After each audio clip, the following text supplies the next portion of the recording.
Hello viewers, मैं astrologer doctor Shifali. जैसे मेरा 2 जर्नी चालू है, एक भगवत गीता अध्याय का हर दिन का एक श्लोक और दूसरा श्री शिव पुराण का हर दिन का एक अध्याय। मेरा एक ही पर्पज़ है, क्योंकि मैं अपने जितने भी क्लाइंट्स हैं उन सबको कई बार बोलती हूँ। उसमें बहुत सारे लोगों को मैंने ये बोला है कि आप हर दिन का भगवत गीता का एक अध्याय सुने, तो उन लोगों को टाइम नहीं है। ठीक है, वो टाइम नहीं है, तो मैंने एक श्लोक रखना चालू किया है। शिवरात्रि से मुझे ऐसा लगा कि मैं श्री शिव पुराण का हर दिन का एक अध्याय रखूं, क्योंकि श्री शिव पुराण ज़्यादातर कहीं भी अवेलेबल नहीं होता है। और मेरे मन में कितने दिनों से विचार आ रहे थे कि मैं श्री शिव पुराण किसी भी तरह से लोगों के समक्ष रखूं। और मेरी आप सबसे विनती है कि मैं यहाँ पे श्लोक का पठन करती हूँ, अर्थ का पठन कर रही हूँ। आप मैक्सिमम लोगों को इसमें जोड़ने का प्रयत्न करें, क्योंकि श्री शिव पुराण जो है वो बहुत बहुत ही ज़्यादा अवेलेबल नहीं मिलेगा, मतलब बहुत ही कम अवेलेबिलिटी मिलेगा। मतलब मेरा ये कहना है कि श्री शिव पुराण का एक अध्याय सुनने का टाइम बहुत लोग निकाल भी सकते हैं, सुन भी सकते हैं। भगवत गीता अध्याय का हर दिन का एक श्लोक तो नेचुरली सुन सकते हैं, क्योंकि वो तो 1.5 से 3 मिनट का है। ये कभी 25 मिनट का, कभी 30 मिनट का। आप ट्राई जरूर करें ज़्यादा से ज़्यादा लोगों में शेयर करने का, क्योंकि पर्पस तो यही है कि श्री शिव पुराण ज़्यादा से ज़्यादा लोग सुने। बस आज शिव पुराण का पंचम अध्याय जैसे मैं करती आई हूँ, वैसे ही समग्र शिव परिवार को मैं आप यहाँ पे नमन करती हूँ।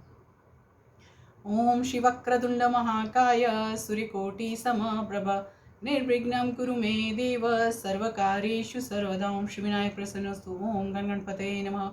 ओम श्री उमा महेश्वराभ्यां नमः। जय पार्वती माँ, जय कार्तिकेय स्वामी। ओम नमः शिवाय। ओम नमः शिवाय। ओम नमः शिवाय। 5वें अध्याय का पठन कर रही हूँ और यहाँ पे आपके सामने अर्थ का भी पठन कर रही हूँ। हो सकता है श्लोक बोलने में कहीं पे कुछ गलती हो तो मुझे माफ़ करें। अथ पंचमो अध्याय, भगवान शिव के लिंग एवं साकार विग्रह की पूजा के रहस्य तथा महत्व का वर्णन। हम लोग शिवलिंग की पूजा करते हैं, शिव जी की पूजा करते हैं, उसका साकार विग्रह की पूजा के रहस्य, उसका रहस्य और महत्व क्या है। चलिए। सूत उवाच श्रवणादित्रिके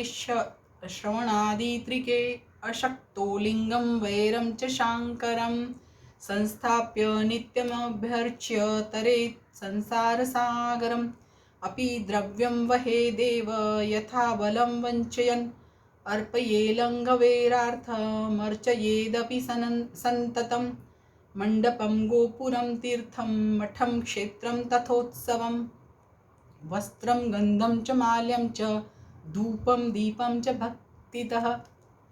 सुत जी यहाँ पे बता रहे, कल जैसे ऋषिगण बोले थे मनन, श्रवण और कीर्तन, उसके सिवा क्या ऐसा उपाय है जो कि मुक्ति की तरफ ले जाए, मोक्ष की तरफ ले जाए। उसका जवाब में सुत जी जो बता रहे हैं वो पठन कर रही हूँ। जैसे मैंने कल आपको बताया था कि आप वेट करें 5वें अध्याय का। सुत जी बोले, हे शौनक, जो श्रवण, कीर्तन और मनन इन तीनों साधनों के अनुष्ठान में समर्थ ना हो, वह भगवान शंकर के लिंग एवं मूर्ति की स्थापना कर नित्य उसकी पूजा करके संसार सागर से पार हो सकता है। छल न करते हुए अपनी शक्ति के अनुसार धन राशि ले जाए और उसे शिवलिंग अथवा शिव मूर्ति की सेवा के लिए अर्पित कर दे। साथ ही निरंतर उस शिवलिंग एवं शिव मूर्ति की पूजा भी करे। उसके लिए भक्ति भाव से मंडप, गोपुर, तीर्थ, मठ एवं क्षेत्र की स्थापना करे तथा उत्सव करे।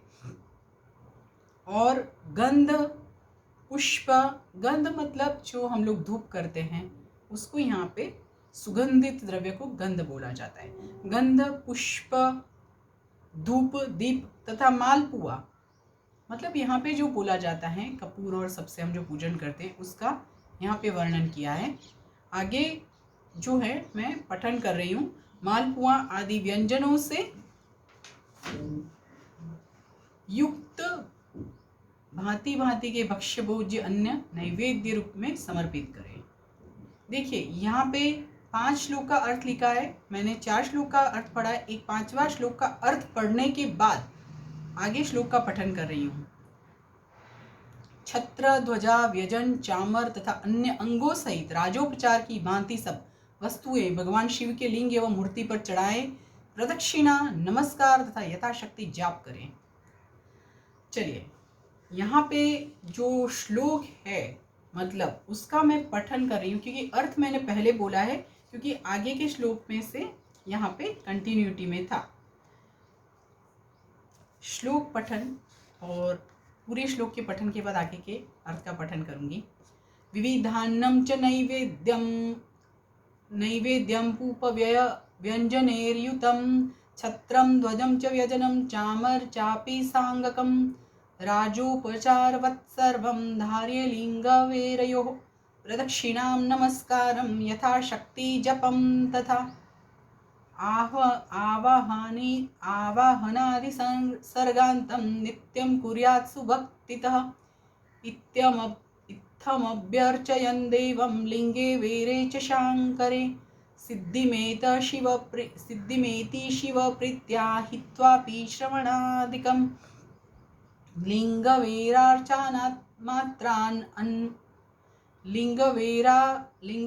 अर्चनामात्रान् मुक्तः पूर्वे महाजनः मुनय उचुः वेरमात्रे तु सर्वत्र पूज्यन्ते देवतागणः लिंगे वेरे च सर्वत्र कथं सम्पूज्यते शिवः।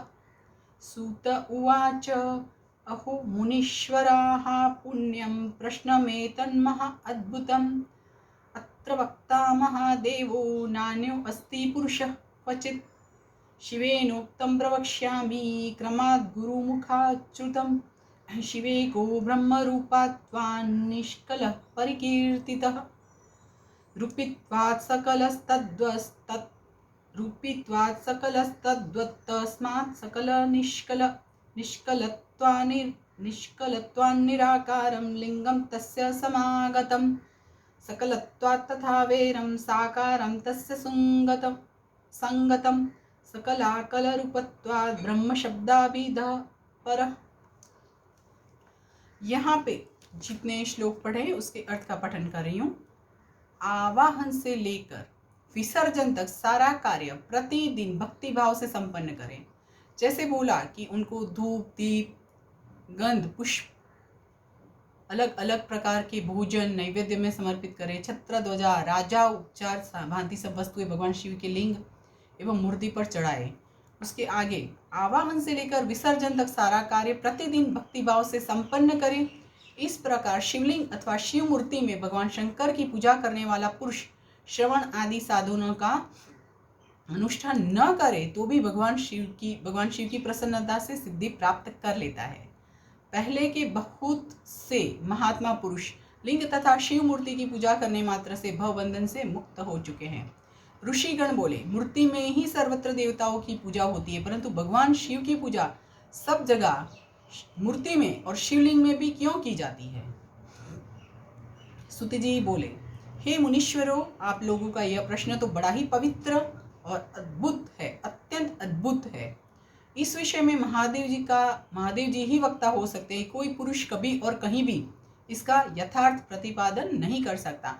इसका जो ये प्रश्न का अर्थ मतलब ये प्रश्न का जो जवाब है सिर्फ महादेव जी ही बता सकते हैं, ऐसा सुत जी यहाँ पे बोल रहे हैं, मतलब बता रहे हैं। इस विषय में भगवान शिव ने जो कुछ कहा है और उस मैंने गुरु जी के मुख से जिस प्रकार सुना है उसी तरह क्रमशः वर्णन करूंगा। एकमात्र भगवान शिव ही ब्रह्मरूप होने के कारण निष्कल निराकार कहे गए हैं। भगवान शिव का कोई आकार नहीं है, परंतु हम लोग अलग अलग आकार से उनकी पूजा करते हैं और बेसिकली हम लोग जब से देखते आए हैं तब से शिवलिंग देखते आए हैं। रूपवान होने के कारण शिव जी बहुत सुंदर थे, ऐसा कहा जाता है। रूपवान होने के कारण उन्हें सकल भी कहा गया है, इसीलिए वे सकल और निष्कल दोनों ही हैं। मतलब उनको आकार भी नहीं है, निराकार भी है और सकल भी है, क्योंकि वो रूपवान थे, रूपवान है। शिव के निष्कल निराकार होने के कारण ही उनकी पूजा का आधारभूत शिवलिंग भी निराकार ही प्राप्त हुआ है, अर्थात शिवलिंग शिव के निराकार स्वरूप का प्रतीक है। इसी तरह शिव के सकल या साकार होने के कारण उनकी पूजा का आधारभूत विग्रह साकार प्राप्त होता है, अर्थात शिव का साकार विग्रह उनके साकार स्वरूप का प्रतीक होता है। सकल और अकल मतलब समस्त अंग आकार सहित साकार, समस्त अंग आकार सहित मीन्स साकार, और अकल सर्वथा रहित निराकार मतलब जिनका कोई आकार नहीं है, वो निराकार। इस तरह के रूप होने से ही वे ब्रह्म शब्द से कहे जाने वाले परमात्मा है। आगे के श्लोक का पठन करूंगी। अपि लिंगे च वेरे च नित्यमभ्यर्च्यते जनैः अब्रह्मत्वात् तदन्येषां निष्कलत्वं न हि क्वचित् तस्मात् ते निष्कले लिंगे नाराध्यन्ते सुरेश्वरः अब्रह्मत्वाच्च जीवत्वात् तथान्ये देवतागणाः तुष्णीं सकलमात्रत्वादर्च्यन्ते वेरमात्रके जीवत्वं शङ्करान्येषां ब्रह्मत्वं शङ्करस्य च वेदान्तसारसंसिद्धं प्रणवार्थे प्रकाशनात् एवमेव पुरा पृष्टो मन्दरे नन्दिकेश्वरः सनत्कुमारमुनिना ब्रह्मपुत्रेण धीमता। सनत्कुमार उवाच। शिवा, यहाँ पे जैसे मैं पहले करती थी, ऋषिगण बोले तो अलग से बोलती थी श्लोक और फिर अर्थ पठन करती थी, यहाँ पे ऐसा नहीं कर रही हूँ, क्योंकि यहाँ पे मुझे ऐसा लगता है कई कई अध्याय जो हैं बहुत लंबे हैं, तो मैं श्लोक में सनत कुमार बोलेंगे और आगे नंदिकेश्वर बोलेंगे, आगे ब्रह्मा जी बोलेंगे, वो सब मैं कंटिन्यूटी में ही बोलते जाऊंगी और वैसे ही कंटिन्यूटी में मैं अर्थ का पठन करूंगी। ठीक है। सनत कुमार उवाच। शिवान्य देववश्यानां सर्वेषामपि सर्वतः वेरमात्रं च पूजार्थं श्रुतं दृष्टं च भूरिशः शिवमात्रस्य पूजायां लिंगं वेरं च दृश्यते अतस्तद्ब्रूहि कल्याण तत्त्वं मे साधु बोधनं। नन्दिकेश्वर उवाच। कथया अनुत्तरमिमं प्रश्नं रहस्यं ब्रह्मलक्षणं कथयामि शिवेनोक्तं भक्तियुक्तस्य ते अनघ शिवस्य ब्रह्मरूपत्वान्निष्कलत्वाच्च निष्कलं लिंगं तस्यैव पूजायां सर्ववेदेषु सम्मतं तस्यैव सकलत्वाच्च तथा सकलनिष्कलम्। यहाँ पे श्लोक जितने पढ़े हैं उसका अर्थ का पठन करूंगी। यही कारण है कि सब लोग लिंग निराकार और मूर्ति साकार दोनों में ही सदा भगवान शिव की पूजा करते हैं। सकल मतलब समस्त अंग आकार सहित साकार और अंग आकार से सर्वथा रहित निराकार मतलब निष्कल। यही कारण है सब लोग लिंग निराकार और मूर्ति साकार दोनों में ही सदा भगवान शिव की पूजा करते हैं। शिव से भिन्न जो देवता हैं वे साक्षात ब्रह्म नहीं है, इसलिए कहीं भी उनके लिए निराकार लिंग नहीं उपलब्ध होता।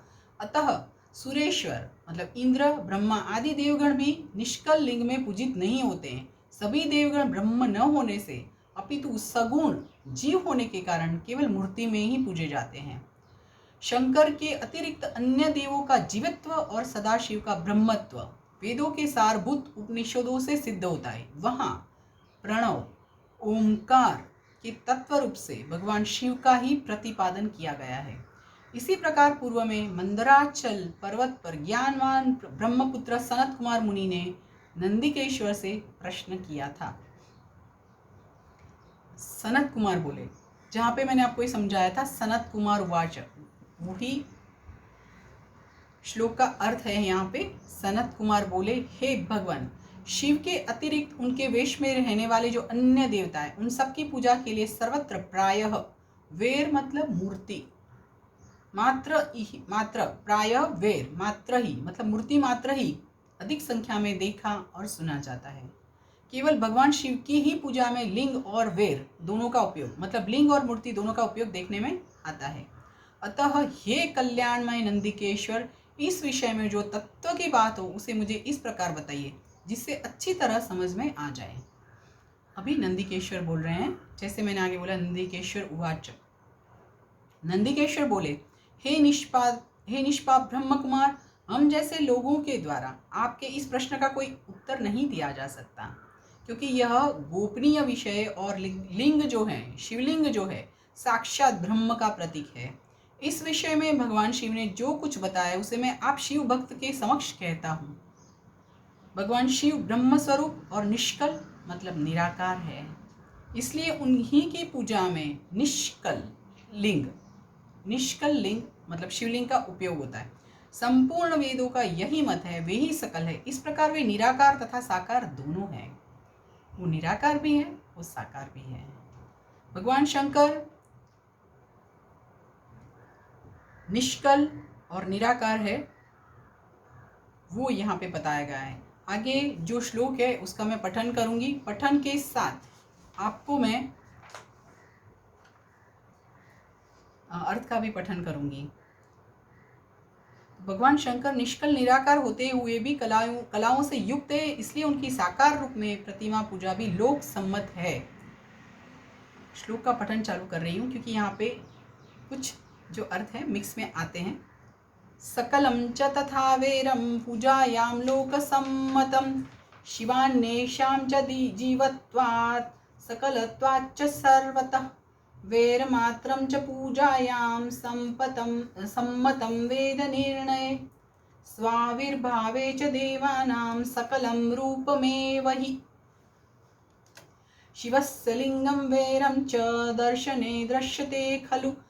सनत कुमार उवाच। अब सनत कुमार बता रहे हैं, उक्तं त्वया महाभाग लिंगवेर प्रचारणं शिवस्य च तदन्येषां विभज्य परमार्थतः तस्मात् तदेव परमं लिंगं वेरादि संभवं श्रोतुमिच्छामि योगीन्द्र लिंगाविर्भावलक्षणम्। अभी नंदिकेश्वर बोल रहे हैं। नंदिकेश्वर उवाच। शृणु वत्स भवत्प्रीत्या वक्ष्यामि परमार्थतः पुरा कल्पे महाकाले प्रपन्ने लोकविश्रुते अयुध्येतां महात्मानौ ब्रह्म विष्णु परस्परं तयोर्मानं निराकर्तुं तन्मध्ये परमेश्वरः निष्कलस्तम्भरूपेण स्वरूपं समदर्शयत् ततः स्वलिङ्गचिह्नत्वात् स्तम्भतो निष्कलं शिवः स्वलिंगम दर्शयामास जगतां हितकाम्यया। मुझे श्लोक का पठन करना होता है, इसलिए हमेशा मैं बुक में देखती हूँ, पोथी में देखती हूँ, आप उतना ध्यान रखिएगा। तदा प्रभृति लोकेषु निष्कलं लिंगमैश्वरं सकलं च तथा वेरं शिवस्यैव प्रकल्पितं शिवान्येषां तु देवानां वेरमात्रं प्रकल्पितं तत्तद्वेरं तु देवानां तत्तद्भक्तोगप्रदं शुभं शिवस्य लिंगवैरत्वं भोगमोक्षप्रदं शुभम। यहाँ पे पंचम अध्याय जो है परिपूर्ण हो रहा है, उसके अर्थ का पठन करूंगी।